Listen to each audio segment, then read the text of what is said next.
Informativo de Fundación para la Promoción del Altruismo, Institución de Asistencia Privada, presenta El lado humano del periodismo, un servicio de anunciación, comunicación altruista, compromiso y servicio. Hola, ¿qué tal? ¿Cómo están todos ustedes? Me da mucho gusto saludarles. Feliz Año Nuevo 2017 con una gran esperanza desde el corazón hacia afuera.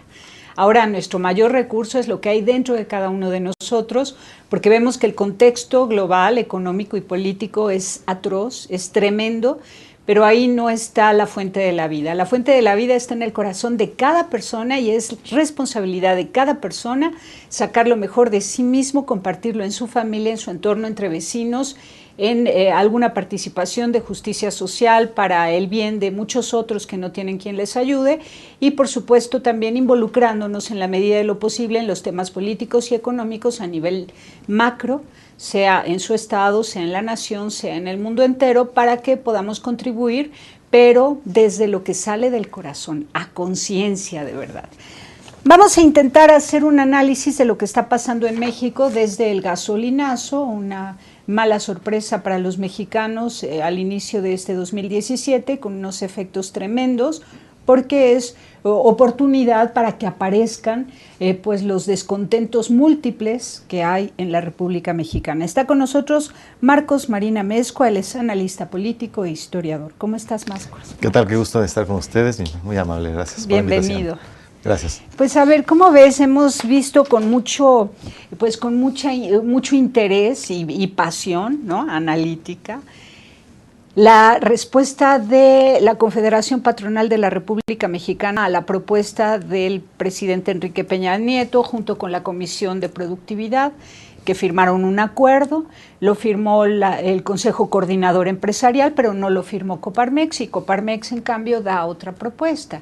Esto habla de algo muy interesante que puede llegar a suceder, porque se ponen estos patrones, ¿no?, de empresarios, se ponen del lado del pueblo, de la ciudadanía. Efectivamente, estamos viendo un contexto muy complicado donde, lo decías muy bien al principio, de una forma sorpresiva, se anuncia un gasolinazo que, si bien está previsto desde la reforma energética, porque sí deriva de la reforma energética. Pero tenía que suceder hasta el 2018. Es correcto, y de repente, sin ninguna explicación científica, ya no digamos académica o económica, se dice a partir del 2017. Se adelanta un año. Se adelanta un año sin mayor razón para ello. Como no sea recaudatoria, ¿verdad?, que es la que invariablemente se niega, se dice esto no es para recabar más, pero pues termina siendo para recabar más, a falta de otros dineros que ya no están ingresando al país. Y por la otra, ¿verdad?, el hecho de decir, de empezarse a aventar la pelota, ¿no? Es decir, la culpa es de gobiernos pasados, la culpa es del Congreso que aprobó la medida en un transitorio que nadie leyó y por lo tanto, como se levanta el dedo sin saber lo que se aprueba ni mucho menos, ahí quedó. Resulta que estamos viendo una sociedad crispada, pero con dos variables muy interesantes. La primera, que no ha habido la convocatoria del Ejecutivo tan eficaz como para lograr que todo mundo firme el acuerdo que él propone. Eso habla de una ruptura de liderazgo, de una falta de liderazgo. Y por la otra, una sociedad que desde el 1 de enero, un día que uno hubiera pensado la gente está durmiendo la mona, como se dice vulgarmente, la gente ha salido a las calles a protestar muy consciente de lo que se nos venía encima. Esto nos da un panorama muy interesante de participación social y de reclamo empresarial que no tiene precedente inmediato. No tiene precedente inmediato, ni siquiera se compara con el levantamiento indígena zapatista del 94. Es correcto. Ni siquiera, bueno, tal vez se asemeja al 68. A ver, trata de comparar con otros levantamientos, manifestaciones sociales de esta magnitud en la historia de México. Yo creo que tiene características muy particulares porque que poco a poco se diluye el discurso de que solo afecta a quienes tienen vehículo, porque finalmente toda la economía se mueve con gasolina. Por lo tanto, el argumento burdo de esto era un subsidio que solo favorece a unos cuantos, se cae y termina involucrando a toda la sociedad, porque tengas o no auto, manejes o no manejes, a todos nos va a pegar por el alza de precios, por todo aquello que se viene encima y que ya empezamos a detectar, de forma tal que es difícil encontrar un precedente de participación, de respuesta social, y además viene a desmentir algo que siempre se dice: los mexicanos son muy dejados y no hacen nada. No, esta vez la gente está muy movilizada, está muy descontenta, porque efectivamente también han aflorado otra clase de de elementos, otra clase de razones para estar descontento. Se suman cosas no tiempo. resueltas. Así es. Por ejemplo, los 43 de Ayotzinapa. Efectivamente, o un tema que tenga que ver con productividad, o que tenga que ver con el salario que no alcanza, o con la seguridad. O la seguridad, o la percepción de autoridades frívolas que de repente están en todo menos en lo que deben. De forma los tal hurtos de parte de los gobernadores, la corrupción. Es correcto. Entonces la ciudadanía tiene una lista legítima, no gratuita, de quejas que se suman y polarizan mucho más.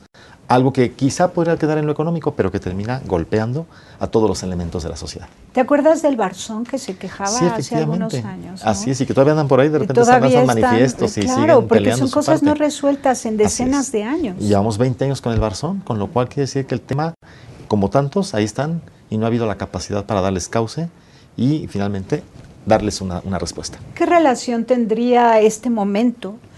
Si es creado acaso, también te pregunto, porque hemos visto que las cortinas de humo en México son, pero ya, se nos dan. Bueno, llamaron a gente del gabinete del presidente Enrique Peña Nieto, lo llaman estadista, ¿no? Exactamente. ¿Qué es un estadista? Un estadista tiene 3 características. Es una persona que, primero, sabe por qué está en el puesto. Segunda, tiene una visión de país. Y tercera, sabe hacia dónde conducirnos. Es un estratega. Es un estratega. Y bueno, siendo estratega, vimos historias como las de la chica que amaneció en una bolsa negra, Sí. Paulette, en el Estado de México. ¿Cómo no? Una historia. Efectivamente. Vemos una historia de una niña que cumple 15 años recientemente y que le hacen todo un distractor nacional. Ajá, vemos tremendo. Distractores, vemos cortinas de humo, distractores, estrategias. Efectivamente. Vemos esas estrategias en este momento, cuando se elige a Trump, que está próximo a tomar su cargo, cuando México se ha ido vendiendo poco a poco a Estados Unidos. En este momento, justamente en este momento, yo quisiera entender si fuera un escenario creado, este gasolinazo, para luego tomarlo de pretexto para hacer un acuerdo, una firma de acuerdo, esta reacción de Coparmex que se distancia con prudencia del Consejo Coordinador Empresarial, que se asume como la máxima, el paraguas más grande de todo el empresariado mexicano, al que pertenecen todos los organismos como como Coparmex, como Concanaco, Canacope y tantas otras cámaras y grupos, ¿no? La Cámara de la Industria de la Transformación también, etcétera. Todas ellas tienen como paraguas a Consejo Coordinador Empresarial. Coparmex, en voz alta y manifestándose pues de una forma muy firme, expresa una contrapropuesta. Es correcto. Es un escenario creado que hacia dónde vamos, porque estamos próximos a cumplir 100 años de la Constitución Política Mexicana y también ha habido voces que hay que renovar esa Constitución. Por favor, dinos, ¿tú qué ves con la experiencia que tienes de análisis histórico? Tres respuestas. La primera, empiezo por Coparmex. Coparmex ha dejado muy claro los últimos 2 días que no firma, porque en el texto original, que ya no es el definitivo, en el texto original había un párrafo donde se culpaba al empresariado de la situación prevaleciente en el país, con lo cual dijeron no firmamos porque esto es culpa del gobierno, no del empresariado. Entonces, por eso esa es la razón que ha motivado a sacar su firma del acuerdo. Dicen, reconocemos que en el texto final ya no dice eso, pero la primera intención sí fue la de echarle la culpa al empresariado. Primer punto. Segundo punto, quizá no es un escenario creado, pero sí es un escenario de coyuntura. Es un escenario donde están convergiendo una serie de fenómenos que van contaminando el factor gasolinazo, pero que nos muestran un panorama muy complicado para aquellos que tengan las riendas de este país. Y eso me lleva a la tercera respuesta. Por eso, ¿verdad? Es terrible y es descorazonador que haya quien te pregunte qué hubieran hecho en mi lugar. Eso no puede ser cuando llevas un alto cargo, cuando tienes el liderazgo de este país. Porque si tú volteas y preguntas, ¿ustedes qué hubieran hecho? Quiere decir que no tienes la más remota idea de qué hubieras hecho tú mismo. De forma que nos revela una falta de liderazgo brutal. Y esa falta, ese vacío de liderazgo nos genera un doble problema. Primero, el que haya una ausencia tal de liderazgo. Y por tanto de un equipo que te respalda para decir, hay que ir por aquí. Pero la otra, que esa es la grave, y que viene a contaminar todo, el hecho de que la nueva administración norteamericana no ha cambiado 1 centímetro su discurso agresor a México, nos permite preguntarnos, y a partir del 20 de enero, ¿quién va a dar la cara por este país? Si hasta hoy no se ha dado. Y eso es gravísimo. Es gravísimo, pero que ciertamente México se ha ido vendiendo. Así es. Ahora, el afán de incentivar la creación de empleos de un día para otro, y luego el anuncio de que es muy probable que se libere ya la prohibición que existe actualmente de sembrar transgénicos en México. Es correcto. Hay otra propuesta también de trasladar comunidades enteras de un estado de la República Mexicana a otro estado, garantizándoles empleo en alguna industria específica. Efectivamente. Por ejemplo, los de Chiapas, a un lugar del noroeste de la República. Es correcto, Coahuila es uno de ellos. A Coahuila. Bueno, entonces hay cosas fuertes, pero pareciera como si se estuvieran gobernando desde fuera de México y no en México. Es decir, de repente parece que hay como una gerencia que administra el país, pero no toma las decisiones. Sí, y no piensa en los mexicanos, sino piensa en satisfacer intereses transnacionales. Así es, que no tienen que ver con nosotros. Y eso es lo más grave, que de repente el ciudadano percibe una clase política divorciada, ajena, ¿verdad? Alienada, como se dice en el ámbito político, es decir, totalmente de espaldas o ajena a los intereses de la colectividad. Y eso es doblemente peligroso porque también estamos viendo a nuestros gobernantes como personas insensibles, que ven números, que ven un discurso neoliberal, pero hasta ahí. Ayer escuchábamos al titular de la OCDE, el mexicano José Ángel Gurría, decir qué bueno que se ha liberado el precio de la gasolina porque eso es un dinero que no había que estar dando a la gasolina. Es decir, el hombre ha visto dinero, ha visto números, pero no ha visto ciudadanos que finalmente pagan un alto costo de un producto que tampoco tendría que ser caro en un país petrolero, de forma tal que tampoco queda tan clara la justificación como no sé el discurso del número, encuadrado en número y solamente viendo números y no personas. Sí. Gravísimo, desde luego. Y no hay ninguna intención de resolver el tema de las ayudas económicas que se le da al pueblo de México. Ya ves que Coparmex también propone eliminar 37 programas sociales. Es correcto. Que están siendo duplicados dentro de los supuestos programas y que son muchas veces clientelares de parte de la Sedesol, además, de Indesol y de todas sus dependencias, ¿no? Es correcto. Entonces, en vez de crear una estructura de programa social unificado y no duplicado, lo que se dice es desaparezcase, con lo cual tampoco ayuda a beneficiar al pueblo y ahonda en su desigualdad, en su pobreza, ¿verdad? De un país que, hay que volverlo a decir, es un país rico, mal administrado y saqueado, con lo cual no se vale. ¿Por qué? Porque al final el ciudadano es quien pierde en esa condición, porque desde luego hay quien no se entera de todo esto. Ahora, todo esto se parece mucho al 89 en Venezuela, cuando hubo un gasolinazo y ahí empezó la historia, manifestaciones sociales. Después viene el señor de Chávez. Sí, ¿cómo no? Y una dictadura, y después Maduro, y ahora un desabasto tremendo. Es correcto. Esto fue en el 89. Y estamos hablando de 27 años, ¿no? Es correcto. ¿Podría México estar emprendiendo un caminito atroz como ese? Bueno, si se siguen tomando malas decisiones, sí, al grado que hay quien dice hay determinado personaje, determinado precandidato que podría ser la única opción dado el mal panorama que tenemos.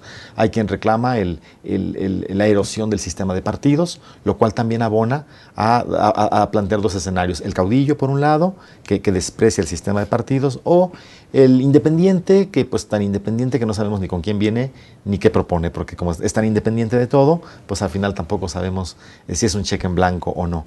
De forma que no son buenas noticias para una democracia que requiere consolidarse para desde la democracia paliar la desigualdad y paliar los intereses oscuros que invariablemente aparecen de cuando en cuando. Bueno, hay gente buena en este país que ha estado participando como funcionario público en otros tiempos y que asegura que con solo eliminar la corrupción México sería un país sólido en todos sentidos. Es correcto. Y entonces ahí la pregunta es de repente ¿quién está libre de culpa que arroje la primera piedra? Porque como el sistema corrompe y come a quien intenta ser distinto, pues al final siempre es complicado encontrar esos liderazgos que puedan impulsar. Que se logre, ¿verdad? Que tengan credibilidad. Que se logre. Así es. Desde el norte del país, me parece de Nuevo León, algún señor, no sé quién, propuso que en México el pueblo contrate a los funcionarios públicos a manera de contrato laboral y les exija la rendición de cuentas desde otro concepto, casi quizás empresarial. Es correcto, porque además que se pusiera un freno, algo que también ofende y molesta mucho y que tiene que ver con el gasolinazo. ¿En qué se usa el dinero público? Es decir, estos altos sueldos, estas grandes ventajas, esta idea de ustedes paguen más gasolina que a mí me dan vales y de todas formas yo no la voy a pagar. Esta desvergüenza con la que se toman decisiones públicas que no me afectan en mi primera persona porque son para los demás, no para mí, esa parte también a la gente la tiene muy molesta. El año pasado, con el doble no circula, la pregunta que uno podría hacerse es, ¿alguien vio al jefe de gobierno en transporte público atendiendo una jornada laboral como cualquier ciudadano? Porque yo no recuerdo haberlo visto. Pero el discurso del todos al doble no circula, menos yo, esa clase de actitudes son las que también molestan y también crispan a la sociedad, porque se dan cuenta que sus gobernantes sí se despachan con la cuchara grande y quienes pagamos no tenemos ninguna otra posibilidad más que la de seguir pagando, que tal pareciera que el mensaje es que para eso existen los contribuyentes, para que sigan pagando, pero que no tengan derecho a protestar. Y lo pongo peor, ya en el siglo XVIII, cuando se expulsa a los jesuitas del Imperio Español, Carlos III, ¿verdad?, dice que guarda en su corazón las razones por las cuales toma la decisión. Eso el rey. Pero el virrey de Nueva España, el marqués de la Croix, en su bando expulsatorio dice, y se recuerda a los súbditos de Nueva España que han nacido para obedecer y callar. Eso es de 1767, pero parece que estamos en 2017, que el contribuyente no tiene ningún derecho a decir, oiga, ¿me permite expresar algo? No, a usted le toca pagar. Y lo que le digamos, usted sígalo pagando, aunque ese dinero vaya destinado a todo menos a lo que finalmente debería de ser. Y si no paga, le quito los servicios. Así es, ¿no? Efectivamente. Ahora, hay propuestas sociales también de boicot total a los pagos de impuestos y de todo tipo de servicios hasta que no se erradique la corrupción en el gobierno. Es correcto, lo cual también es grave porque si paralizas también al gobierno, que es uno de los componentes económicos del país, pues quizá puede ser contraproducente, pero el reclamo vuelve a advertir el hecho de decir estamos un poco hartos o un tanto hartos de la forma en que se están manejando las cosas. Claro, pero es 1000 veces mejor no pagar impuestos al menos una semana entera, ¿no?, a los saqueos que están haciendo a los centros comerciales, porque corrupción no mata corrupción. Es correcto. Y desde luego no se puede hacer apología de la violencia ni decir adelante, porque eso tampoco es el camino, ¿verdad? El saqueo tampoco es admisible. Ahora, ¿qué tipo de gobierno es aquel que entonces sería el pueblo el que contrate a sus gobernantes como empleados? Bueno, tendría que ser un gobierno que en un momento determinado tuviera un fuerte y muy estructurado sistema de control de acciones y de rendición de cuentas, pero por la otra también tendría que ser un gobierno el cual tuviera mecanismos para justamente rendir las cuentas de forma constante, porque de repente este discurso de la rendición de cuentas queda ahí, pero en los hechos nadie quiere comprometerse, nadie quiere poner su nombre de por medio para rendir cuentas, y eso no puede ser. Ahora, México es un país enorme, enorme. ¿No se puede buscar un sistema de administración más local, estado por estado, que sean como pequeños países, aunque tengan alguna misión común? Bueno, esa es la intención del federalismo, pero llevamos 2 siglos en el federalismo y tampoco acabamos de ver los resultados positivos, ¿verdad? Porque efectivamente no solo es un país grande, es un país diverso, donde la realidad de Oaxaca no es la de Nuevo León. Entonces hay que ir ajustando mecanismos de acercamiento con la sociedad y de trabajo en conjunto, con sociedades o microsociedades bien distintas unas de otras, y donde sí que es complicado encontrar los puntos de convergencia, justamente porque la diversidad nos come. Y en esa diversidad también radica la debilidad, porque ahí pues cada quien se manda solo y hacen sus mecanismos de protección de la corrupción para que la puedan seguir cometiendo de forma tan impune, ¿verdad? Madre Santa, otro tema también gravísimo es el tema del amordazamiento de periodistas y defensores de derechos humanos, y no solamente amordazar, que lo hacen, es tremendo, sino también asesinan.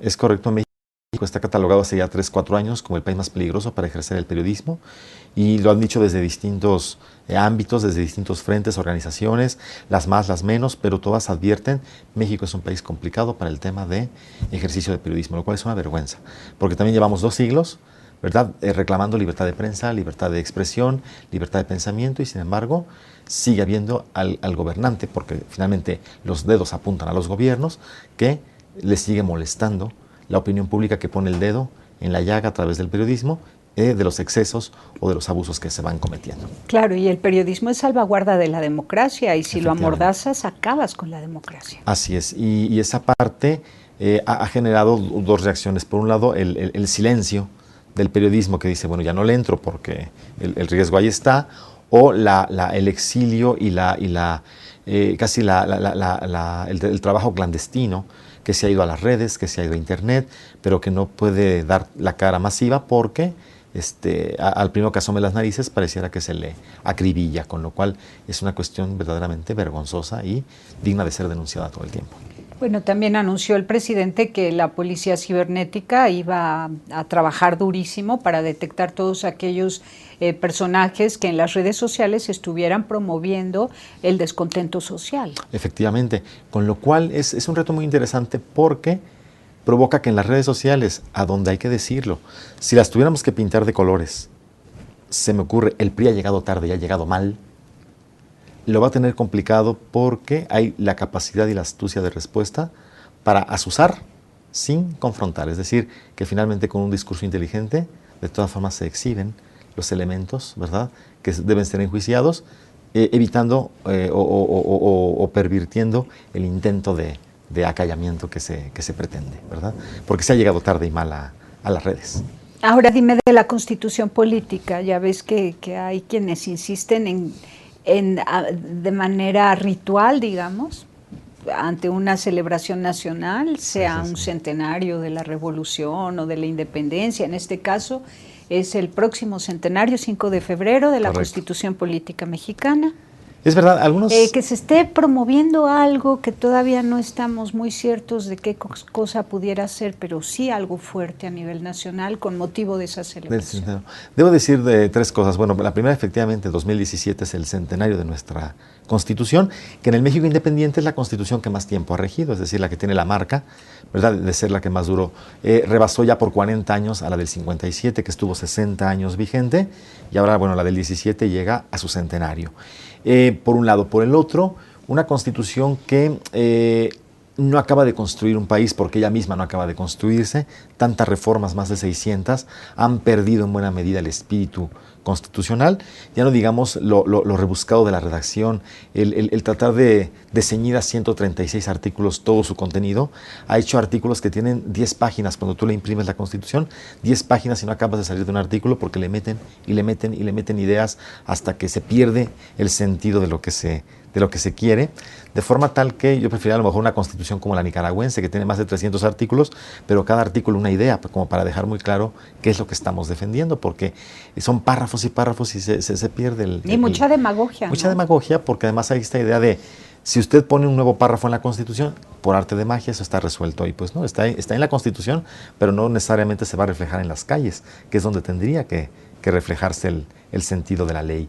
Y luego, efectivamente, también de forma recurrente, en esta clase de aniversarios siempre aparecen las voces que reclaman un cambio constitucional. La respuesta jurídica es que ahí está el Congreso de la Unión para hacer los cambios que hagan falta sin cambiar o sin sustituir el texto del 17. Sin embargo, como el Congreso va a paso de tortuga y la sociedad es mucho más dinámica, pues pareciera que efectivamente la Constitución queda un tanto rebasada. Se cumple en gran medida, pero sí tiene sus llantas bajas que en estos problemas que siguen sin resolverse revelan que la ley no acaba de ser eficaz, mucho menos las autoridades. Entonces urge una revisión seria que conlleve una participación social.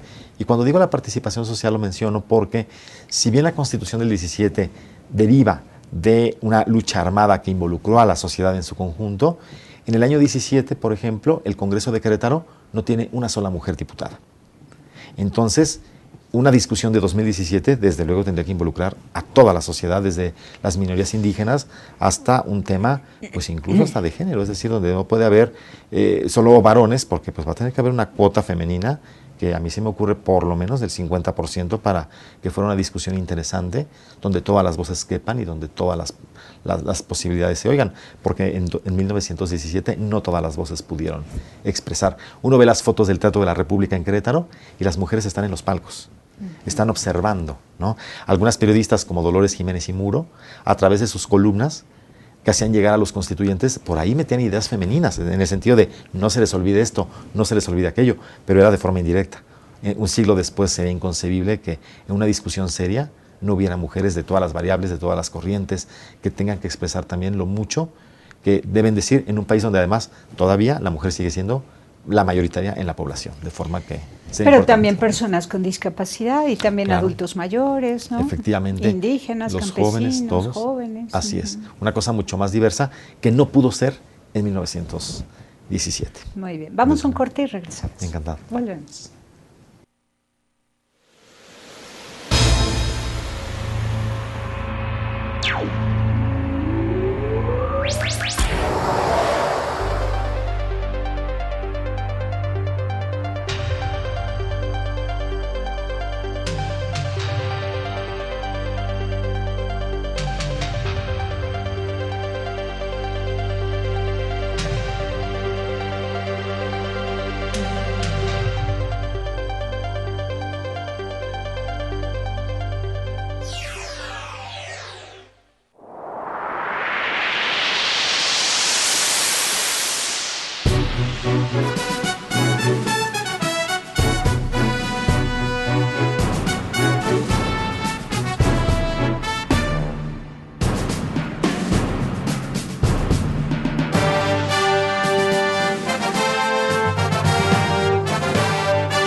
Continuamos en Anunciación TV y se une a esta mesa de conversaciones Alberto Montoya Martín del Campo. Él es catedrático de la Universidad Iberoamericana. ¿Cómo estás, Alberto? ¿Qué tal? Buenos días. Bienvenido. Gracias. Pues platicábamos con Marcos Marina Mezcua, pues un análisis de lo que ha estado pasando desde el gasolinazo, la mala sorpresa para México al inicio del 2017, y han salido varios temas.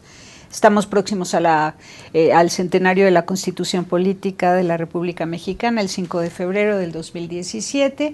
Previo a eso vemos ya manifestaciones sociales muy fuertes que, sobre pretexto del gasolinazo, reaparecen y con más fuerza, porque hay descontento social por múltiples causas, historias no resueltas desde decenas de años, y su parecido con otros movimientos sociales como el levantamiento indígena zapatista de 94, que fue silenciado en el tiempo, ¿no?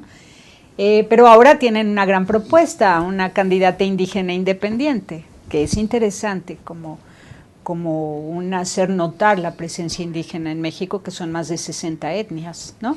En fin, hay muchas cosas. ¿Tú qué nos dices? ¿Cuál es tu análisis, Alberto? Bueno, pues muchas lo más gracias peligroso de este momento. por la invitación a reflexionar. A mí me parece importante que los mexicanos podamos tener perspectiva sobre la situación que tiene la nación. No es un asunto de coyuntura, es un cambio cualitativo. Y un cambio cualitativo que va en una dirección contraria al proyecto histórico propio de desarrollo de los mexicanos. La modificación que se hizo a la Constitución en los artículos 25, 27 y 28 en materia de energía, no solo hidrocarburos, también electricidad, representa una regresión de un siglo. Es decir, con estos cambios, México regresó a las condiciones jurídicas del porfiriato. Después de la Revolución, en el artículo 27, se estableció que la propiedad de los bienes del subsuelo pertenecen a la nación y se estableció un organismo de Estado para su explotación. Esto se llevó a cabo en la práctica a través de la expropiación del año 1938 por Lázaro Cárdenas, ante un claro incumplimiento de las corporaciones petroleras extranjeras a las leyes mexicanas en materia laboral. Y ahora regresamos el reloj histórico 100 años. Eso se ha presentado como algo necesario, conveniente, fruto de la globalización y de una supuesta necesidad de eficiencia y competencia. Se argumentó de manera falaz que el hecho de que hubiese un monopolio público era causa de ineficiencias, de altos costos, y que eso era una cuestión que deberíamos de superar los mexicanos mediante una supuesta modernidad, es decir, la inversión extranjera. Todo esto en realidad es resultado de un pacto, pero no un pacto con el pueblo de México. Consta, según documentos en el Senado estadounidense, en particular de un grupo coordinado por el senador Richard Lugar y dado a conocer por el resto del Senado, por el entonces coordinador de esa Comisión de Relaciones Exteriores del Senado de Estados Unidos, John Kerry, actual secretario de Estado, por terminar su mandato. Y ahí consta que Enrique Peña Nieto se comprometió a cambiar la Constitución para regresar la propiedad, control, usufructo, aprovechamiento de la renta petrolera y todas las fases de industrialización y comercialización. Lo que está ocurriendo, se pretende ahora desvincular de esa decisión antinacional. Decisión en la que Enrique Peña Nieto fue acompañado por el Partido Revolucionario Institucional, por el Partido Acción Nacional, el Partido de la Revolución Democrática, que suscribieron ese denominado pacto que en realidad es una conjura contra los mexicanos. Posteriormente, en las votaciones, el Partido Nueva Alianza y el Verde Ecologista se sumaron a estas decisiones. Se modificó la Constitución y en eso está establecido con claridad, en primer lugar, que el Estado mexicano se restringe exclusivamente a las actividades de extracción de crudo y que la refinación y la petroquímica se deja a los inversionistas privados. Adicionalmente, en el 10º transitorio se establece que la Secretaría de Energía administrará contratos justamente para todas esas actividades de comercialización. Desde el año 2013, la Secretaría de Hacienda y con el aval de la Cámara de Diputados aprobaron una estructura de gasto público en la que se le redujo el presupuesto a Pemex y en particular a el ámbito de inversión. Lo mismo ocurrió en el año 2014, previo incluso a que se manifestaran las reducciones de los precios internacionales del crudo, que fue hacia octubre del año 2014. Es decir, había una voluntad deliberada de una demolición de algo que nos costó a los mexicanos 70 años de esfuerzo. Falso que los precios fuesen determinados por ineficiencias de Pemex. Los precios siempre los ha determinado la Secretaría de Hacienda y en función de objetivos de recaudación.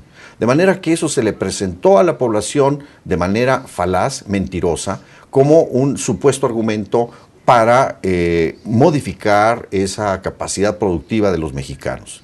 Además, quiero preguntarte algo, a lo mejor es muy ingenua mi pregunta, pero yo quisiera pensar que el debilitar Pemex tiene que ver con quizás procurar la paz a México. Ya ves que los países donde hay petróleo hay guerra y muerte, ¿no? Se vuelven muy antojadizos para aquellos Estados Unidos, esos yihadistas y todos los grupos estos que quieren acaparar el petróleo a nivel mundial y luego inventan que es por cuestiones religiosas y luego inventan tanta cosa, pero que sea como aparentar que el petróleo mexicano es es poco, pobre, insignificante, la industria del petróleo en México no vale nada y es como... Es un despojo, y es un despojo pero pactado. no tiene que ver con que se busca No. cuidar la paz en México. Lejos de cuidar la paz, lo que ha producido es violencia. Lo que hemos observado en los últimos años es justamente un aumento de la violencia. Pero no es un disimulo al valor del petróleo en México. No, bueno, por supuesto que esas condiciones geopolíticas en donde el papel del crimen organizado es utilizado para justamente promover la presencia y participación del ejército en actividades de control de una actividad criminal que tiene un sustento económico promovido desde Estados Unidos, lavado en Wall Street y armado directamente por operativos del Estado, del gobierno de los Estados Unidos, que hacen llegar a estos grupos criminales fusiles de asalto. Fusiles de asalto son armas de guerra. Son fusiles diseñados para matar a un soldado enemigo a 2 kilómetros de distancia. Son fusiles de altísimo poder de fuego. Todo esto directamente, por lo menos 2 operativos públicamente fueron conocidos que consistieron en hacer llegar estas armas a estos grupos criminales. Entonces, justamente esa construcción de un Estado policíaco militar totalmente ajeno a la paz es lo que estamos viendo ahora, que se está precisamente pretendiendo justificar. ¿Para qué? Para que el ejército mexicano, que debe cuidar la soberanía, esté ahora cuidando a las propiedades y a los inversionistas privados, esté cuidando a las mineras, principalmente extranjeras, pero no solo extranjeras, que tienen el 50 millones de hectáreas, el 25% del territorio nacional concesionado. Entonces, eso es una destrucción del poder nacional, del poder económico de la nación para poder usar un recurso que es de la nación y que debe de ser en beneficio de la nación. Entonces, en estos cambios constitucionales se estableció que México tendría un papel especializado en vender crudo y en comprar gasolinas, refinados y petroquímica a Estados Unidos. Evidentemente eso es una colonización y una explotación de un recurso que debería ser utilizado para el desarrollo de los mexicanos. Cabe señalar que durante 30 años los excedentes de la balanza petrolera fueron los que compensaron los déficits del resto de la economía, de la balanza no petrolera. Hasta el año 2015, por primera vez en la historia, la compra de gasolinas representó un monto superior en dólares que el valor del crudo exportado. Digamos, 1 millón de barriles diarios exportados a $40 son 40 millones de dólares diarios. 600,000 barriles de gasolina y de diésel que se importan a $100 el barril representan 60 millones de dólares diarios. De manera que no hay una racionalidad en toda esta desindustrialización energética. Eso no tiene ningún fundamento económico. Fue un pacto de Peña Nieto en donde el operador Luis Videgaray, justamente en la posición de la Secretaría de Hacienda que ocupó previamente, fue el artífice, constructor, promotor de los cambios en la Constitución, del desmantelamiento, la demolición económica, la supresión de los recursos de inversión y de mantenimiento para Pemex, para inhabilitarla y justamente entregar todas estas actividades a inversionistas extranjeros. Estas son las consecuencias. Y a nivel macroeconómico es evidente que se trata de compensar esta reducción de los impuestos que pagaba Pemex con impuestos que ahora vamos a pagar los ciudadanos y van a pagar las empresas nacionales, aumentando y afectando su competitividad. Y evidentemente a los ciudadanos afectándonos gravemente en los bolsillos. Es decir, este es un costo adicional, es un impuesto adicional, es un impuesto al consumo de gasolina que va directamente contra el ingreso de los ciudadanos. De por sí, sumamente polarizada esta distribución del ingreso, sumamente concentrado y que evidentemente está generando un muy justificado reclamo de la sociedad. No hay fundamentación económica para este desastre. ¿Cómo te significa o qué te significa la postura de Coparmex? Bueno, Coparmex lo que está planteando es evidentemente un reconocimiento a que esto tiene efectos tanto económicos como sociales y que esto tiene que ser discutido, analizado y acordado, y que no es procedente una imposición de un pretendido acuerdo económico que no tiene una verdadera sustancia. Ellos, me parece que correctamente identificaron esto como un acto muy improvisado, sin contenido, sin sustancia, que permitiera dar la apariencia de que el gobierno está tomando en cuenta y siendo sensible a los reclamos de la sociedad. Pero la verdad es de que la propia Coparmex y todos los grupos de las organizaciones representativas que aglutinan a los empresarios, cámaras y el propio Consejo Coordinador Empresarial fueron los principales promotores de esta desnacionalización del sector energético. Entonces, estas son consecuencias directas de esas decisiones. Se pretendió falsamente por parte del presidente Peña Nieto, así como del secretario de Hacienda, José Antonio Meade, y de Energía, deslindar y decir, este aumento no tiene nada que ver con la reforma energética ni con la política fiscal. Esto, francamente, es un insulto a la inteligencia de los mexicanos. Eso está diseñado, está definido de esa manera en la contrarreforma constitucional y en las decisiones de política económica, de presupuesto y de apertura, incluso acelerada. Es evidente que México no tiene por qué incurrir en una política que lo somete en un pantano. Baste decir lo siguiente: la importación de gasolinas al año va a representar aproximadamente una demanda de 15,000 millones de dólares de divisas, dólares que no genera la economía. Insisto, durante 3 décadas los superávits en la balanza comercial petrolera no solamente aportaban esa contribución a un balance que de todas maneras era negativo, pero que hubiese sido mucho peor en ausencia de esa balanza positiva petrolera en relación al resto de la economía.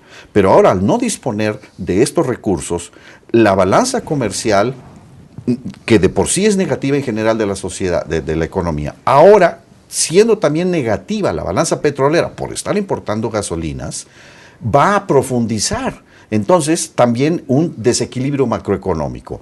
Ese déficit comercial va a afectar la balanza de pagos, y esa balanza de pagos, es decir, no tener divisas para el comercio internacional y para el propio Banco de México, va a obligar a reducir la tasa de crecimiento con todos los efectos que esto tiene. Y esto está clarísimo, ha venido manifestándose en la reducción sobre las expectativas de crecimiento para México que han hecho todos los organismos, tanto nacionales, el Banco de México, la propia Secretaría de Hacienda, como los organismos internacionales, el Fondo Monetario, el Banco Mundial, la OSDE. México está por una decisión totalmente contraria e irracional al interés nacional y a la lógica básica que no llevaría a cabo un abarrotero, no, digamos, un egresado del ITAM formado en el extranjero con un doctorado que no es capaz de entender que no tiene ningún fundamento económico vender un producto como materia prima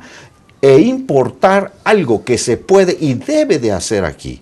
De manera que nos estamos sometiendo de manera irracional a un factor de decisiones externas, poniendo el abasto de la gasolina en empresas extranjeras que pueden en cualquier momento, una vez controlando el mercado, manifestar condiciones de oligopolios o de monopolios y establecer los precios que ellos consideren pertinentes en función de sus intereses, y además haciendo totalmente vulnerable a la sociedad mexicana y a la economía nacional a las modificaciones del tipo de cambio, porque en la medida en que se devalúe el peso, inmediatamente eso impacta sin ningún tipo de protección, sin ningún tipo de posibilidad de mitigar sus efectos en la economía y en la sociedad al precio de las gasolinas. ¿Qué manifestaciones sociales de las que hemos visto te parecen las más adecuadas? ¿O hacia dónde? Yo creo que evidentemente lo primero es, debe de haber conciencia de las verdaderas causas y se debe evidentemente ir a la raíz. Una de las razones, y esto es una cuestión política, es decir, veamos cómo fue que se presentó esta propuesta como una forma en la que no solamente seríamos una potencia energética, sino que impulsaría miles y millones de empleos. Todo eso es falso, porque no está diseñado en realidad para eso. Está diseñado para entregar todas esas actividades, utilidades a bancos y empresas extranjeras. ¿Pero entonces por hay qué? que ir a la raíz. ¿Pero por qué? ¿Por qué lo hace? ¿Quién gana? ¿Quién de Bueno, los evidentemente mexicanos los gana? bancos extranjeros. Por ejemplo, Sí, BlackRock. pero México, o sea, No, ¿qué pero interés México- tiene? ¿Por qué México se doblega? ¿Por qué México se prostituye, Bueno, se vende? México Vive se bajo doblega amenaza porque secreta. no se respeta la voluntad del pueblo. En primer lugar, todo esto no lo planteó Peña Nieto durante su campaña como candidato a la presidencia de la República. Fue una decisión que el día 2, una vez ya habiendo tomado posesión el día 1 de diciembre, el día 2 de diciembre da a conocer este pacto, que nunca propuso como algo que fuese sometido a la voluntad del electorado. Aquí hay un fraude a la voluntad popular. En segundo lugar, hubo expresiones en los términos de la Constitución y de acuerdo a lo que establece la Constitución de la consulta popular, en la que el movimiento social en ese momento y que posteriormente se convirtió ya en partido político Morena con Andrés Manuel López Obrador, se recabaron más de 2.700.000 firmas de ciudadanos solicitando una consulta. Lo mismo, el Partido de la Revolución Democrática recuperó más de 2,5 millones de firmas. Se presentaron 5 millones de firmas y la Suprema Corte de Injusticia determinó que la pregunta que estaba planteada, si se debería de autorizar los contratos, no era una pregunta válida. Entonces, eso incluso está en litigio en la Corte Interamericana de Derechos Humanos. Pero hay un fraude a la voluntad popular. Hay expresiones claras. ¿Qué es lo que se tiene que hacer? Recuperar, en primer lugar, la voluntad del pueblo de México. Si estos gobernantes toman estas decisiones, evidentemente no las están tomando en función del interés de los mexicanos. ¿Qué es lo que tenemos que hacer? Que haya gobernantes que nos representen. Este es lo primero. Este es un asunto político, es un asunto de poder público. Revocar. Y evidentemente el pueblo tiene toda la capacidad de tomar las decisiones que se consideren. El pueblo es soberano. Y si hay gobiernos que no lo representan, evidentemente tendrán que tomarse las decisiones que el pueblo considere convenientes. Entonces, esa contrarreforma se tiene que cancelar. En el plazo inmediato, algo que es urgente es que los contratos que ya están firmados en materia petrolera deben ser declarados nulos de pleno derecho. Son inconstitucionales. La Constitución dice, no se puede ceder la propiedad de los hidrocarburos y la nación será siempre la propietaria. Y en los contratos se establece que las empresas pueden presentar los contratos para efectos de tener como garantía empréstitos de los bancos extranjeros. En otras palabras, es como si yo le doy a un vecino o a un señor que va pasando por la calle un poder notarial para que pueda hipotecar mi casa. En ese momento esa persona puede acudir a solicitar un empréstito en donde la garantía es mi casa. De hecho, le estoy transfiriendo la propiedad de mi casa. Eso es como está establecido y eso lo prohíbe la Constitución. Segundo lugar, la Constitución establece muy claramente que no se deben de establecer concesiones. Eso no lo quitaron. Eso venía desde antes, no lo quitaron y lo que nosotros observamos en los contratos son concesiones. En términos jurídicos es una concesión y eso lo prohíbe la Constitución.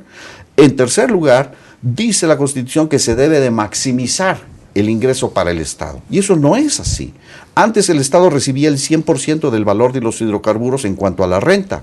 Ahora, en el mejor de los casos, en los contratos de producción compartida, el Estado se queda con el 30%. En aguas profundas, 7% del valor de los hidrocarburos. Aunque haya ahí petróleo, pues ese petróleo ya no será para beneficio de los mexicanos, solo el 7%, sin ningún control operativo por parte de Pemex. Y por último, hay un transitorio en la modificación constitucional que estableció que todas aquellas inversiones que hubiese hecho Pemex deberían de ser reconocidas a su justo valor. ¿Y qué es lo que les están entregando? Que ya les entregaron en estas licitaciones, en estos contratos que ya están firmados, pozos que ya están en operación. Perforar un pozo es una inversión de más de $100 millones. Las inversiones previas que hicimos nosotros los mexicanos en infraestructura, en la exploración, en los estudios geológicos, en la perforación de pozos. Son millones de dólares que se les están transfiriendo y no pagan un solo centavo. Entonces, esto es algo totalmente inconstitucional. Lo que los mexicanos debemos de pedir es la declaración de nulidad de todos los contratos. Y también los mineros, ¿no?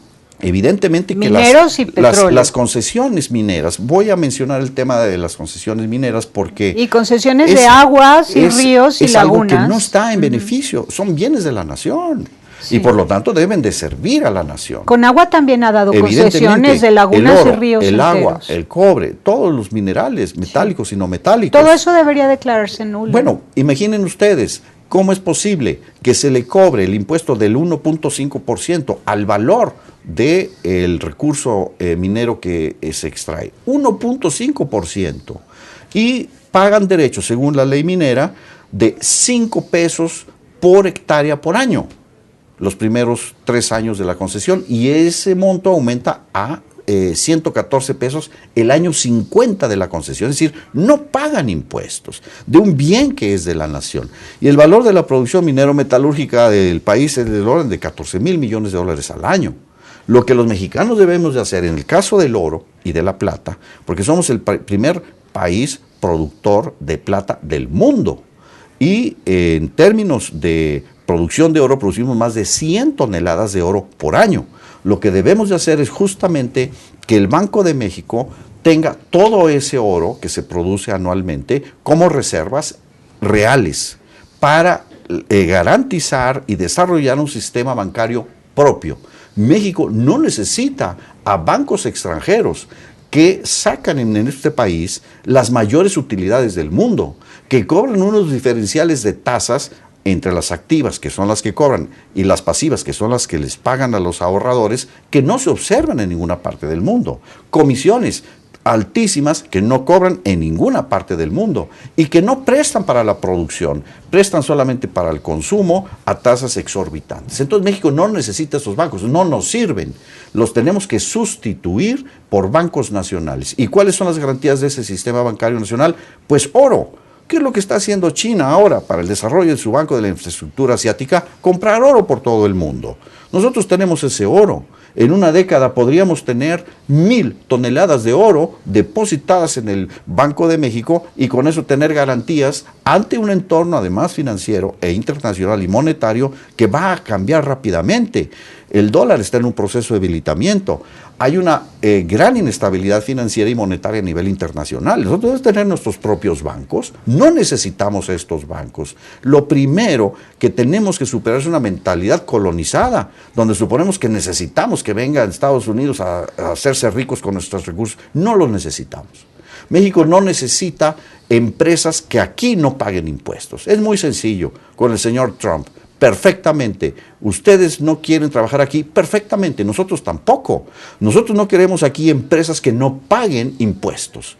Usted quiere llevarse, lléveselas. Nada más que tampoco le vamos a comprar sus coches, ¿eh? Aquí vamos a hacer nuestros coches o a desarrollar los otros o llegar a acuerdos con otras naciones. Nosotros no necesitamos una colonización en donde en México se paguen ahora 80 pesos diarios de salario mínimo y en California $15 la hora, es decir, 75,000 pesos, depende del tipo de cambio, contra 2,000-3,000 pesos del salario mínimo en México. Nosotros no necesitamos ese modelo económico.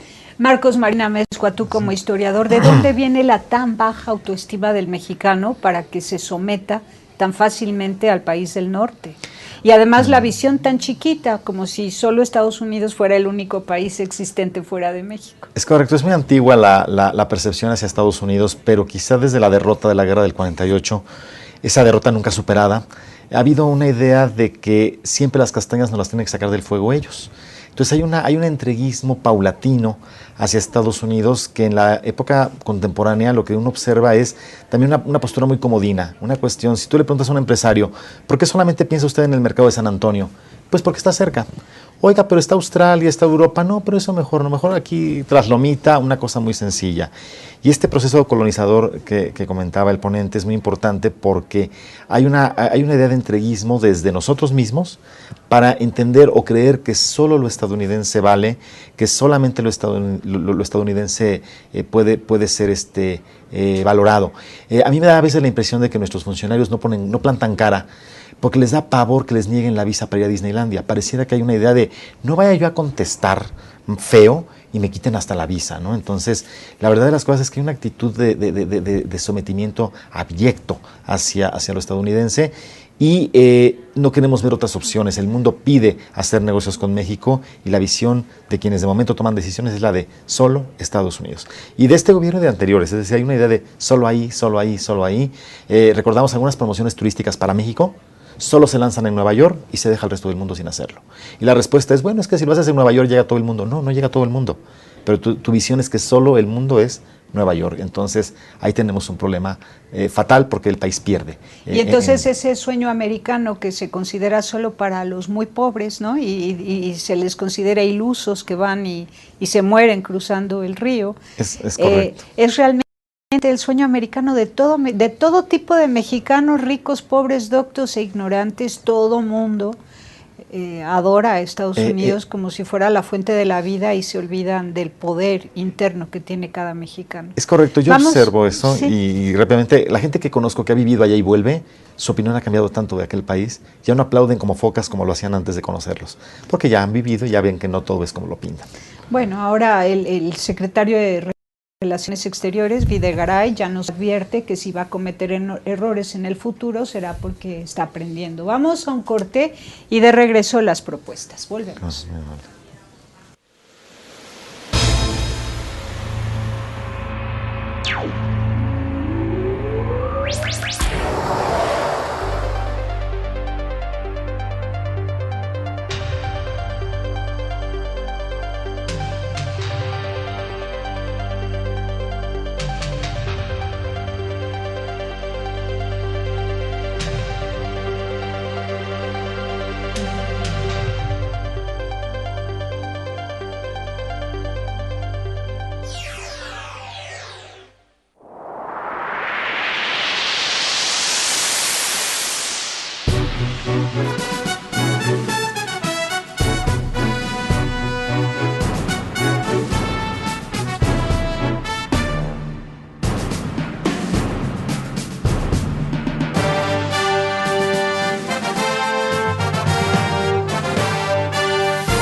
Continuamos en Anunciación TV y ahora pues vamos con las propuestas. El tema no se acaba, la crítica hacia los gobernantes de México, no solo los de este sexenio, sino sexenios pasados, es fuerte, el descontento social es enorme.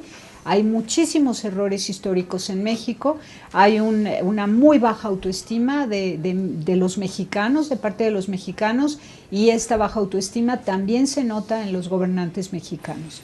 Gente que no cree en su gente que no cree en su nación, en los bienes de la naturaleza, que finge tener fe en la Virgencita de Guadalupe, pero yo ya me caché con que muchísimos de los que van a las peregrinaciones van a pedirle dinero a la Virgencita de Guadalupe. Es una adoración al dinero, es estar todo el tiempo pensando en el dinero. Es increíble, de verdad que ha habido una pésima educación, una pesimísima educación. Bueno, desde... Hay un libro que les voy a dar a los dos, es por internet, se lee, del viejo Mus en Yucatán, que le explica a Maximiliano y Carlota por qué no cuajó la fe católica entre los mayas de Yucatán. Y entonces denuncia todos los errores de los presbíteros que venían a evangelizar esos pueblos, pero que estaban asociados a la corona y que estaban buscando hacer negocio en ese territorio, al menos los de ese territorio, porque sí cuajó la fe cristiana católica en otros territorios donde otro tipo de sacerdotes fueron a evangelizar, ¿no? Pero pareciera como si ese fenómeno todavía estuviera digno de ser estudiado y muy vigente para explicar por qué hay una mayoría de mexicanos que idolatran a la Virgen de Guadalupe, porque no conocen a la Virgen María del Evangelio, esposa de San José y madre de Jesucristo. Jesucristo, que tiene propuestas muy fuertes, fuertísimas, y que no hemos sabido llevar a cabo, ni cumplir, ni vivir. Y bueno, me he desviado un poco porque tiene que ver también con la cultura y la historia de México. ¿Cómo es posible que un país que se jacta de ser un país de mucha fe sea un país tan acomplejado y tan arrodillado a Estados Unidos? Inexplicable, ¿no? Pero bueno, ya vamos con las propuestas. ¿Qué debemos hacer justo en este momento para impedir el gasolinazo, para frenarlo y para retomar las riendas del devenir de México? A ver, tienen cada uno 10 minutos. Okay. Bueno, me parece que la primera reacción del ciudadano tiene que ser, desde luego, la protesta, es decir, la protesta en la calle, la protesta en los medios, la protesta cibernética. Desde luego, si el acallamiento no es aceptable, primero porque si nos jactamos de ser una democracia, nadie calla a nadie en democracia. Segunda, porque es un derecho, la protesta, así se pudiera llamar burlonamente un derecho al pataleo, pues el derecho existe y por tanto la capacidad de expresar el repudio a una medida que no está justificada es totalmente válido y legítimo para los ciudadanos. Ahora, ¿qué hacer? ¿Cómo actuar en la siguiente medida? Bueno, hay una propuesta que a mí me ha gustado, que es consumir los litros suficientes, poner un tope de dinero a la hora del pago de la gasolina, de forma tal que igual uno no llena un tanque, pero tampoco le estás concediendo en una sola ocasión todo lo que quisiera el despachador que le entregaras, de forma tal que vas también dosificando tu consumo de gasolina, de forma que tampoco hay ganancia para la otra parte, esta ganancia desmedida, abusiva, de un 20% de golpe que se pretende obtener.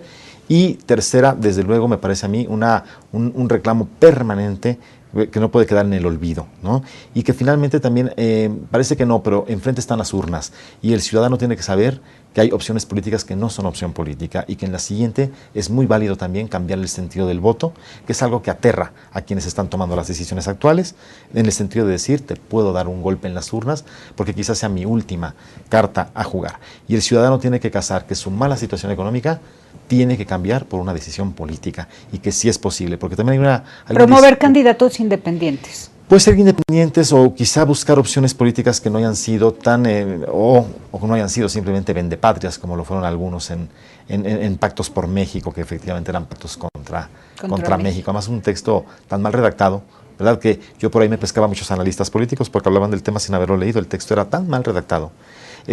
Había hasta pérdida de numeración. Ibas del 1, 2, 3, 4, 8, 29, decías, bueno, esto está mal hecho, y hasta por ahí se podía denunciar.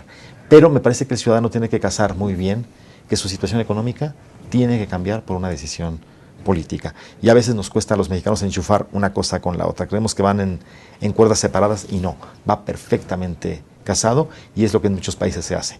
Tú me has golpeado al bolsillo como gobierno, tú como partido no me respondiste, tengo el derecho a cambiarte en la urna. Y quienes, insisto, han tomado las decisiones que hasta hoy nos han afectado, les aterra que el ciudadano pueda cambiar el sentido de su Y que de su exista voto. el desafuero y el revocatorio y todo. Desde luego eso tiene que ser todavía mucho más trabajado, porque en este país sigue habiendo mucha gente aforada y que en el nombre de su aforamiento, ¿verdad? Lo mismo te dicen que llegan a aprender en el cargo, que lo mismo toman decisiones que son totalmente contrarias a los intereses nacionales. No puede uno aceptar frases aquellas como la de un primer spot que salía de la reforma energética, donde un muchacho se paseaba por unos barriles de petróleo y decía: no vamos a regalar el petróleo. Hombre, nada más faltaba eso, que lo regaláramos. Es decir, ya el solo decirlo era alucinante, ¿verdad? Y lo equiparo al ¿qué quieren qué hubieran hecho ustedes en mi lugar? Es decir, me parece que es exactamente en el mismo tono el discurso, porque es algo que ni siquiera cabría en la mente de un gobernante, que cualquier cambio que hago no se vaya a pensar que estoy regalando la energía. Hombre, pues será porque la está usted regalando y por eso se percibe como se percibe, ¿no? Entonces, me parece que el ciudadano debe mantener su voz crítica en los medios, en las calles, en las urnas y finalmente allí, ¿verdad? También hacer valer lo que conforme a derecho le corresponde, porque otros países lo han hecho. Y tener valentía para no vender México o por un plato de lentejas. Cada vez que un obrero se contrata en una empresa transnacional que roba a la nación mexicana, está siendo cómplice. Claro. No debe permitir que aprecien su voluntad y su conciencia. Lo mismo pasa pues con todo aquel que de alguna manera, por ejemplo, organizaciones no lucrativas que reciben donativos de empresas transnacionales que roban a la nación mexicana o que no pagan impuestos a la nación mexicana. Están siendo cómplices de un sistema atroz, ¿no? A ver. Bueno, ¿tú? yo coincido completamente con lo que se acaba de exponer y quisiera enfatizar algunos aspectos. Lo primero, es necesario que los mexicanos, todos, nos reconozcamos como libres y dignos. Y eso nos hace responsables de lo que está ocurriendo. Si estos gobiernos, no es solamente este, sino los anteriores también, han estado actuando en contra de los intereses de los mexicanos, es porque no hemos sido lo suficientemente fuertes en nuestra decisión y participación electoral para poner a gobernantes que estén a nuestro servicio.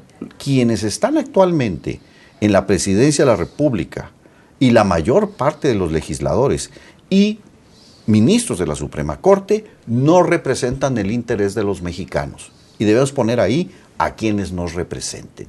Pero para eso tenemos que, en particular, enfatizar el desarrollo y la conciencia cívica del valor de nuestra libertad y de nuestras decisiones y participación, en particular en los procesos electorales, que justamente el poder lo que hace, lo que busca es: tú no te metas en política, toda la política es una suciedad, que son ellos.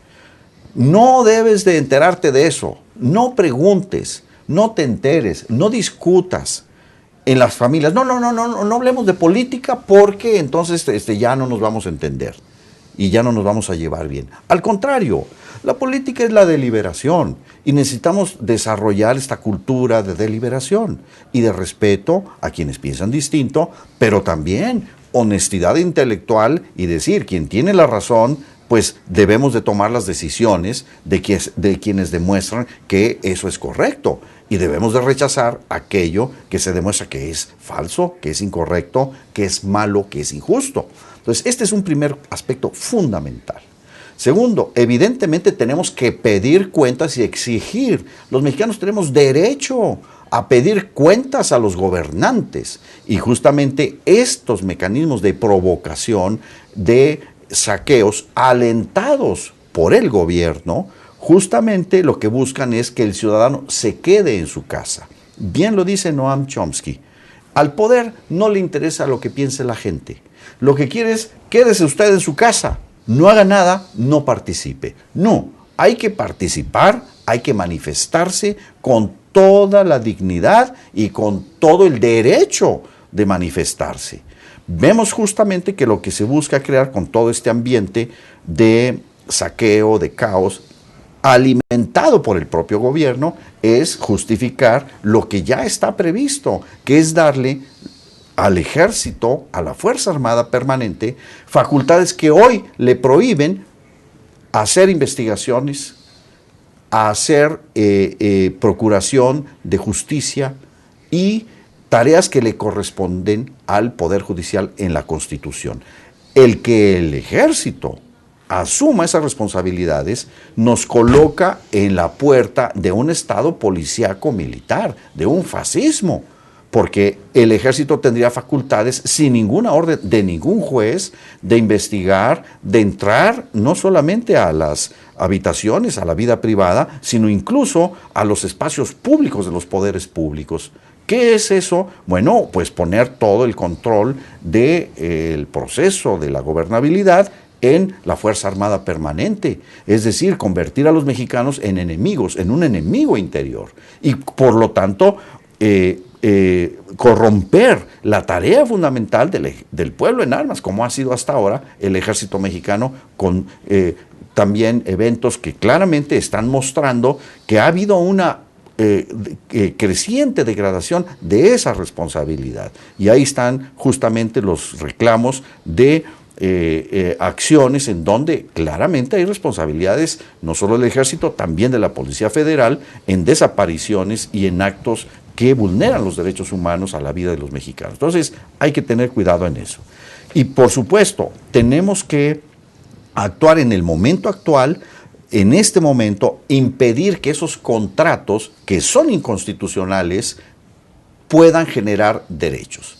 Hay que tener la conciencia en todos los mexicanos que esos contratos son inconstitucionales, incluso en los términos actuales en los que está establecida la Constitución, y se deben declarar nulos de pleno derecho. Hay que parar esto en seco ahora, no pensar que eventual cambio de correlación de poder y un nuevo gobierno a partir del 18 pueda revertir las cosas. Hay que hacerlo ahora, no esperar a que esto se consolide. ¿Y cuál es la vía legal para lograrlo? La vía legal para lograrlo es presentar una demanda de nulidad ante un juzgado. Y eso ya es algo que algunas organizaciones están preparando en este sentido. Y por último, evidentemente, se tiene que exigir y emplazar al gobierno a que active la capacidad de refinación, que de manera criminal la han reducido. No es justificable bajo ningún punto de vista que la capacidad de refinación esté en el 37% y que esté obligando el gobierno a que el pueblo de México esté consumiendo gasolina importada y sometidos a estos factores. Eso no tiene ningún fundamento. El gobierno tiene la obligación de hacer un uso eficiente de la capacidad que ya está instalada. Muy bien. Pues agradezco muchísimo Marcos Marina Mezcua, muchísimas gracias Alberto Montoya, Muchas gracias. Martín del Campo. Los dos académicos estudiosos a fondo, estudiosos en serio. Así que por eso he querido compartir con ustedes sus voces, sus pensamientos y sus propuestas. Vayamos pensando en México desde el corazón y qué podemos dar nosotros para el bien de todos. Pásela bien haciendo el bien. Hasta la próxima. Sí hay soluciones. Aquí, en el portal informativo de Fundación para la Promoción del Altruismo, Institución de Asistencia Privada. El lado humano del periodismo. Un servicio de anunciación, comunicación altruista. Participa en Facebook, Todo México Somos Hermanos, y síguenos en Twitter, @somos_hermanos.